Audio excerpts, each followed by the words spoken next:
আমাদের উঠোনে এই ফুলগুলো বছরে একবারই ফোটে, জানেন? যখন ফোটে কি যে সুন্দর দেখতে লাগে। তো দিদিরা প্রায় 1 বছর বাদে গুজরাট থেকে এসেছে, তা তো আপনারা জানেন। আর একদিন বাদেই আছে ওদের ট্রেন।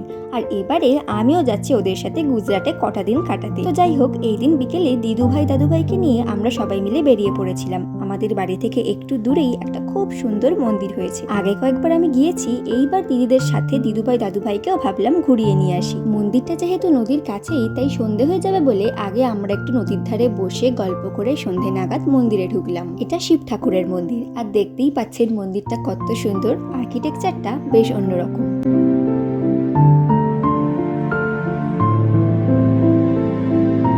মন্দির থেকে বেরিয়ে একটু ফুচকা খেয়ে বাড়ি চলে এলাম। আর এবার দিদুভাই দাদুভাইও বাড়ি চলে যাচ্ছে। আমরা যেহেতু চলে যাবো, তাই ওনারা একটু মন খারাপ করছিলেন আর কি। বাড়ি ফিরে মিঠি পিৎজা খাবে বলছিল, তাই সেটাই অর্ডার করেছিলাম। তো আজ এইটুকুই থাক, দেখা হচ্ছে পরের মিনি ব্লগে। বাই।